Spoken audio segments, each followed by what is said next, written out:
我做8年，我就经历了4任首相。呀，当天哦，我是在休假哦，然后我们的那个 WhatsApp 的群组就想说，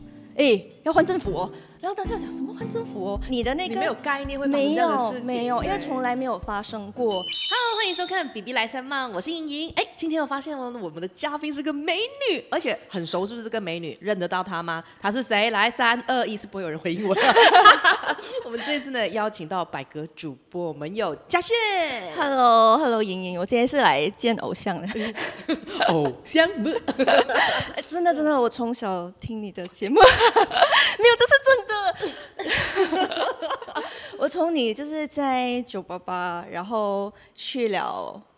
One FM， 然后我有去那边实习，可能你忘记了。实习的时候我有见过你哦。我有，你跟阿高一起主持节目的时候，我还有进去里面观摩啊，做记录这样。我没有欺负你吧？没有，你人很好，是吧？我就觉得我是人挺好的啦。OK， 嘉炫呢，我觉得大家对他也是非常的了解和熟悉啊，不是应该讲说对他的样子和他的这个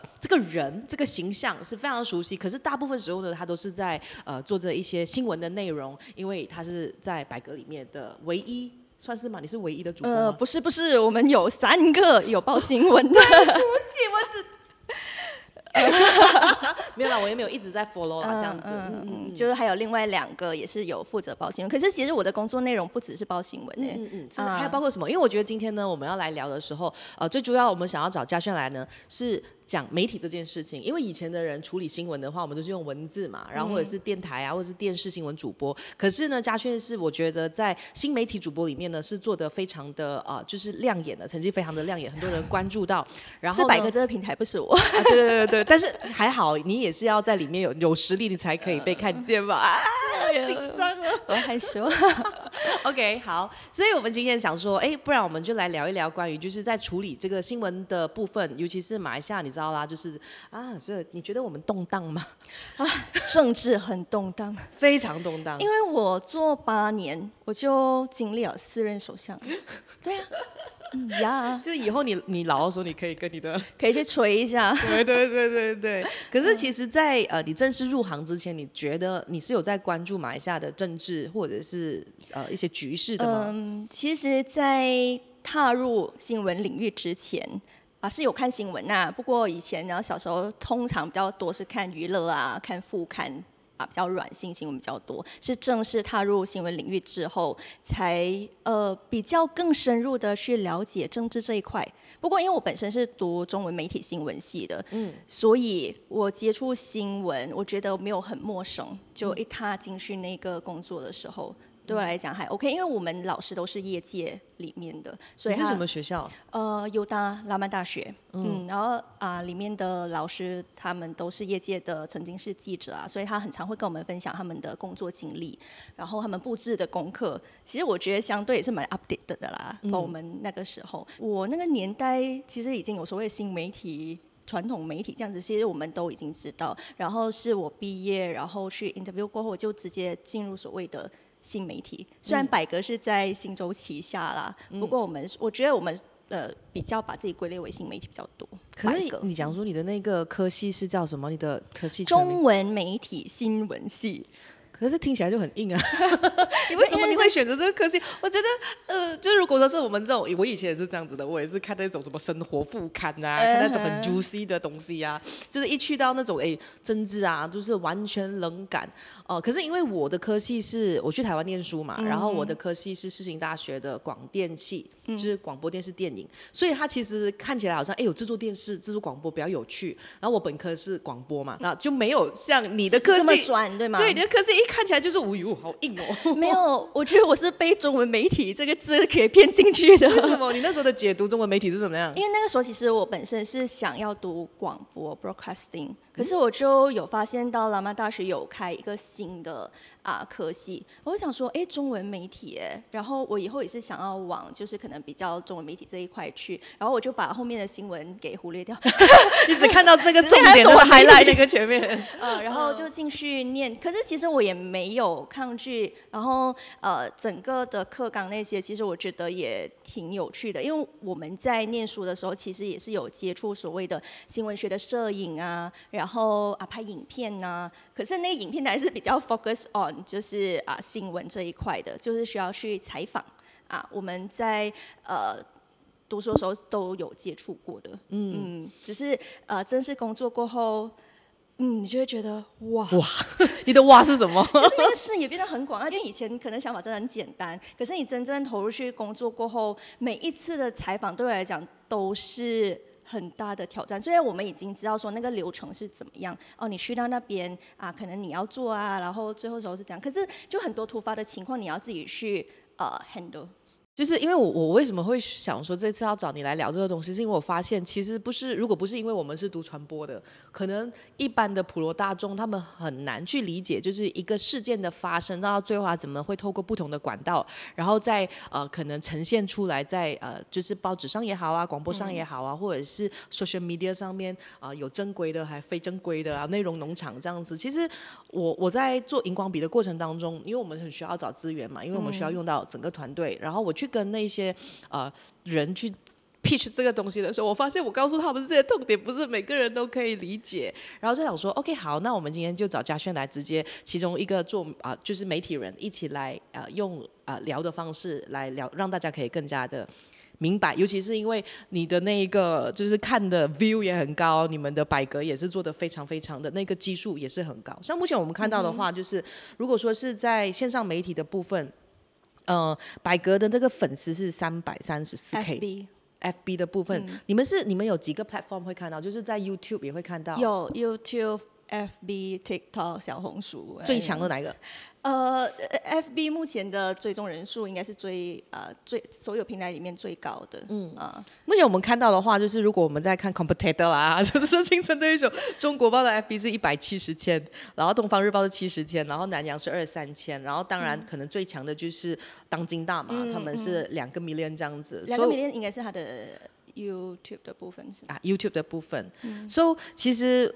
你们算是前面很大很大的这一个台了。我们也是一步一步走过来。所以你进去的时候，那时候百格已经成立了吗？成立2年。然后那个时候是已经抓到，因为我发现很多的传统媒体要进入新媒体的时候，其实大家都在那边怎样站这什么之类。所以你进去的时候，它已经是我进去的时候其实已经是成立，然后可是就是我们真正所谓的爆起来是在509全国大选。509的是509的时候就是刚刚变天的时候，第一次的时候，然后我们的粉丝那个时候我们的粉丝是还没有100K 的，然后是我印象中就是宣布内阁名单的那一天，我们的那个粉丝人数就是破了100K，就是在 FB 我印象中是这样子因为应该是讲说我们从之前百格刚创台，我没有一起参与不过我是半途这样子加进去，然后就有发现到，就是百格其实走得蛮前面的，他们就会比方讲说，我第1年进去我就参与了沙拉越的周选，那个时候我真的是一个菜鸟记者，就被派去沙拉越，然后就在那边2个礼拜，然后我就真的就完全在那边知道原来周选是这样子经历过，然后那时候我连那个媒体证都还没有的。这真的很可怕，因为我自己觉得说，比如说以前的时候我是要报新闻的嘛，其实我在报新闻的时候，我不知道我报的那些是谁，我不知道你有没有经历过这个阶段，就是我报了很多就是政治新闻，很多人的那些名字。我念完的时候，其实我都不认识他们，但是我却需要去报这个新闻。那你的情况就更挑战，因为补选的整个过程也好，流程也好，那时候是周选的时候，对，所以你未必知道政党跟政党，那时候你认识吗？那些政党之间的关系，那时候你叫得出，可是并不知道他们之间的关系是怎么样的，爱恨情仇是怎样？真的。然后因为那个时候一党其实已经是没有在跟行动党、公正党一起的，然后我就想说，为什么他是没有在里面？就是我有很多这样子的问他，因为我没有 follow 嘛，对，所以当我一进去的时候，要一下子接触那么硬的课题的时候，我真的是要赶快去做功课。那个时候其实就赶紧要看回去，要不然等一下制作人问到要找资料什么的，就不是很好嘛。你都不是实习生了，所以那个时候你就自己要恶补一下。所以那时候是有谁可以帮你补到这些东西？可能问一下同事。然后或者是自己找一下，就谷歌嘛，现在很容易就自己做一下功课，了解一下这样子咯。那有没有在这种过程当中发生过一些很蠢的问题？就是那个不是说你知道吗？是每一个菜鸟可能真的会在这种情况之下一定会发生过的。我也是有发生过类似的东西。好像是有写错真打名字，可是因为是制作人会先审嘛，然后制作人讲说这是什么哎、然后过后我讲哦 OK 好，然后过后讲赶紧修，因为那时候才刚刚进入百歌1个礼拜。而且我觉得制作人可能想说，我们现在新血很难找，我们不要吓到他的，吓到他之后他就辞职了，之后就不做了。对，然后就我觉得真的是，尤其是因为年轻人对政治这一块可能会比较冷一点点，所以我真的是加入百歌过后，才慢慢的摸，才搞懂，原来整个政治生态是这样子的。也没有我们想象中这样无趣啦，因为有些人会觉得说好无聊哦，这样硬。其实你看到他们的爱恨情仇的时候也是蛮好笑的。原来可以咁噶喎，哇，咁都得啊！而且你会大概捉得到哪一个是真话，哪一个假话。哦，所以你觉得呢？你觉得怎么样子？哎呀，在荧幕前你都知道啦，都講的都是非常官方的，所以那種好像講咗又好似冇講咁樣，對啊，又冇咩立場。然後我們就希望講說，你可以講真話嘛。可是當然，因為透過鏡頭，他們也是可能一定會有所保留。可是當他跟我們比較熟，要試一下 off record 的時候，他可以跟我們講蠻多的，一些 YB 啦。所以可能也會有人很好奇，就是說你現在的這個工作的內容和流程，比如說你可以跟大家分享一下作為一個就是百歌的主播，然後你其實不只是在鏡頭面前，可能還是需要做一些編輯的等等，所以可能大家會想要知道你的 routine 是什麼，你可以分享一下啊。其實工作內容我們並沒有叫我們自己為主播，我們是叫我們自己是多媒體記者，multimedia journalist。然後我除了就是固定單元的播報之外，然後還有處理一些快訊，就即時新聞，然後處理即時新聞，然後過後還有一些熱報，比方講我們去外面採訪回來，我們就要自己寫文，然後變成視頻，我是不需要剪輯啦，然後還有就是你需要去構思一些內容，或者是說打個比方，就是像台灣那個寶林茶室中毒的案件，然後我們不能夠只是單純這樣子報，確實人家知道說，這個新聞之後，其實我們要想其他的角度去切入，所以我們的同事就找了醫生，然後聊一下食物中毒，聊一下怎麼樣去處理隔夜菜，就讓大家可以透過這個新聞，再知道其他它背後應該更深入的一個狀況，這樣子。然後之前我也是有針對一個馬來網紅，他不是再娶，然後就在馬來那種 TikTok 就很熱很火。然後那時候我們講說，如果你單純這樣報，就是一個八卦。對。所以我們怎麼做呢？我們就去街訪，然後專門針對有族同胞，就去問穆斯林，就讓他跟我們講，到底一夫多妻制是什麼？然後你們現在的年代的人 OK 嗎？所以我們就可以讓有族同胞就跟我們的觀眾講一下就是到底什麼是一夫多妻制，就你不能夠只是單純的就是報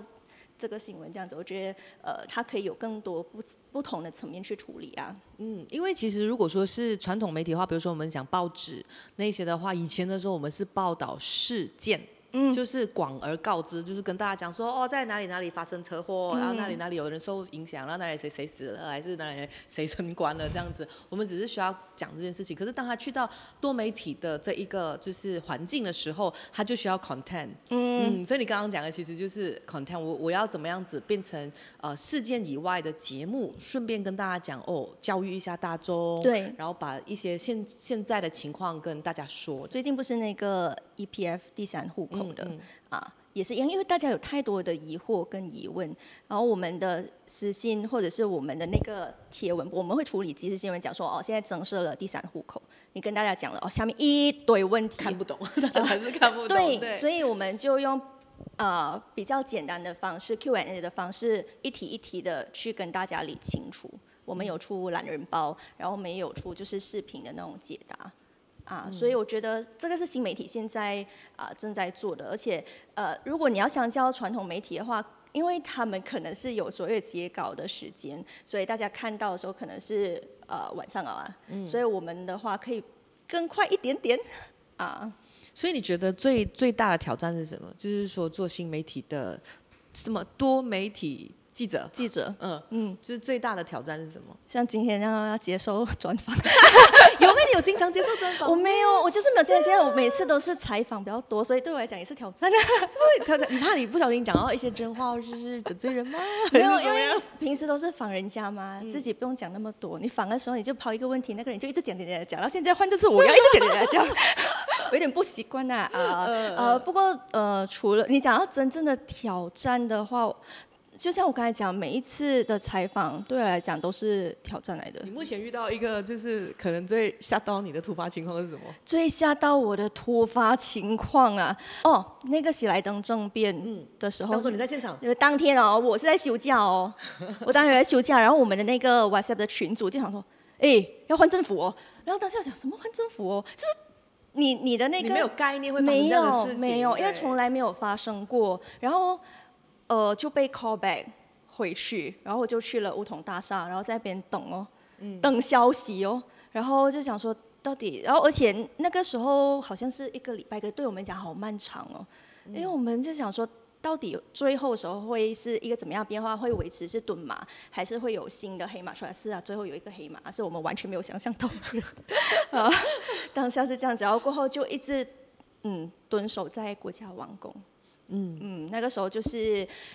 印象很深刻的。然后选市议会的时候也一样那时候是我们观看人数最巅峰的时候所有的平台加起来你知道因为我当下其实我觉得我在那边我就是要让大家看到最及时的情况，我不可以断线，我断线的话 ，Oh my god 就惨了，因为大家都在直播，所以那个线路如果不好的话。别人就马上转去看别台。对，然后可是我觉得百格那个时候在选制议会，我觉得我们做对了一件事情，就是我们同一时间让大家看到不同的场景。怎么说？哪几个不同的场景？那个时候我记得我是在国家王宫，然后我们有同事是在木有顶的家。我就记得有不同，还有一个是在梧桐的，所以我们就3个人在同一个时间、不同的场景底下，我们一起 live。当然也是需要技术层面的帮，就是我们棚内的同事他们去操作，然后所以呢，大家只要看一个平台，你就可以看到不同的地方同一时间在发生什么事。它是 through 那个软体是同一个时间有3个格，还是它是3个 post 同时进行？没有3个格，就是一个画面里面有3个格。对，然后就是已经是那种做电视节目，然后多 cam。所以你可以，比方讲我要讲话，他就直接 cue 我的这边，然后我的同事在梧桐那边要讲话的话，他就 cue 他那边，然后我们3个人要一起讲话的时候，就3个人一起互动这真的很厉害那时候你们是现场发生这个事情的时候，你们的 technician 才去解决这个问题，还是本来你们就已经有在做这样的 practice？ 在 MCO 过后。MCO 过后，其实让那个技术很快你要去 pick up， 所以我觉得我们的同事是很厉害啦。因为我本身我真的是一个技术白痴所以当时候我的同事讲说，要不然你们就一起 live 看，因为本来我们是打算可能我这边 live 完，然后另外一个同事他在他的那边再 live 过，可是过后的时候我们觉得好像也没有必要，这样我们就一起哇，那个线上收看的人数去到100K，100K 真是100K，因为那一天是我讲的是选制议会的那个时候，刚好是首相安华跟慕尤丁他们同一时间被召进宫，然后大家在讲说，那天应该就是会知道谁有结果了，对，谁是第10任首相。所以我们就在那边等所以在大家在等的时候，那个人数一直飙，然后我就一直在那边心里面保佑，讲说不要断线，要不然我不知道怎么样跟我的网民交代。那个时候会很紧张。所以你看到那个人数越来越多的时候，你反而会不会越 hip？ 就是讲说，天哪，我现在讲话是有你讲100万100K 100K 就是10万的人在看着你说话。你那时候的那个，你会怯场吗？其实你有过这样的时候吗？我就是讲那个数字，虽然我们真的是没有看到那么多人，可是那个数字确实会让我们有一定的压力，可是也是兴奋的。有人看，要不然没有人看3个人的时候真的是很火大。因为有人看的时候，你就会希望说可以把 content 做得更好，因为其实现在每一个平台、每一个新闻媒体都可以直播，所以你怎么样脱颖而出，你就是要用内容取胜。如果你只是单单的就跟大家讲说，好，我现在在这个地方，然后你们看到发生什么事情，我觉得这样子不够的。当下我记得我做的事情就是我直接就是拉民众来访问啊，帮我补一下的。没有，就是直接让大家知道说现场的人的想法，现场的人的想法。然后，比方像我们去补选，然后补选不是会有提名日啊，或者是投票日嘛？提名日的时候，就2大阵营他们都会很澎湃，然后都会派他们自己的党魁出来助阵。然后那个时候确实啊，你给大家看到这样子的画面，然后我当下的想法就想说，对我现在就是要把握机会问这些党魁问题，所以就当下马上就是问问题直播。有问到啊？有，像最近刚刚过去那个新古毛的补选提名日那一天，我就去采访。然后一样也是在现场的时候，也是抓了一些 YB 来访，然后那个时候还没有直播，然后我们就把影片发回去，然后我们的同事可以剪辑，然后赶快上。然后在我直播的时候，因为刚好这一次比较特别，就是提名中心他们同一时间可以让候选人带着50个支持者，然后进去那个提名中心的外头。为什么？为什么要这样做？一般以前的时候，我遇到的情况是没有的，就是候选人，然后跟他们的所谓的另外2个副议人啊，然后提名人一起进去那个礼堂而已。可是这一次，所以我们就可以看到2边的党魁一起哦。所以你可以看到林冠英、陆兆福那边有木油店、有刘华才哦，就是坐在一起哦。所以当下我满满火药味吗？对，也没有火药，当下就是你好这样子啦，民主投我。然后我当下就讲说 ，OK 好，这样我就直接，因为我看到 YB 尼克敏在那边，我就直接把 YB 尼克敏请过来我们的那个直播室，我讲说 YB 可不可以帮我们要简单问你几个问题就 OK。然后我讲说，不过我不可以这样单一的角度，对，你一定要。所以呢，我就访了国盟那边的民政党的主席刘华才，所以我就有2边的那个 content 啊，就我们还是要保持中立啊，所以我们就是2边都访。你现在这样讲了，感觉好像你的第2个只是为了要让你看起来没有，不是，反正你的倾向很明显哦。我们不可以这样讲，我们不可以，我们真的是要保持客观中立，我们要让大家听了我们的那个内容之后，你自己去判断这是我们要做，我们不需要去跟他们讲答案。对你听他们讲了之后，你要怎么选择是你自己去选哦。OK， 所以后来他的那个访问有拿到什么料吗？这样子？其实也不想有什么，可是对比其他的平台的话，我们就比较多的内容可以看啊。因为如果你真的就是当下你跟大家报一些新闻，因为我们在等嘛，我们在等看到底这些候选人有没有提名成功，所以在等的这个过程当中，1个小时然后你只能够就是看有什么发生啊，可能就是像副首相有讲话，我们就 live 他们讲话哦。可是剩余的阶段你要做什么？所以我们就可以去找一下不同的一个内容去fit 我们的观众。所以你们在进行这样子的需要去到现场去 cover 的情况之下，到底有多少个人在 stand by 这样子的一个节目？就比如说你可能本人，你还要摄影师。我自己哦，你自己吧，我一个人，我一个人就是 live， 可是我们的棚内同事一定要支援。可是你去那边没有其他的所谓的？有啊，我的另外一个同事他就是cameraman 所以因为我们的 team 其实没有到非常多的人，像提名日那一天基本上就派了100个就派了2个人。我的部分就是我一定要专注直播，然后另外一个同事他就是要 cover 其他的突发状况突发的状况。技术问题我们交给棚内的同事因为我们棚内同事他们就是因为我们会透过一个平台再 live 出去，所以我们只要用那个平台过后，它可以同步的 live 去 Facebook、live 去 YouTube。所以那个在棚内又有多少个人在 stand by 嘞？棚内像。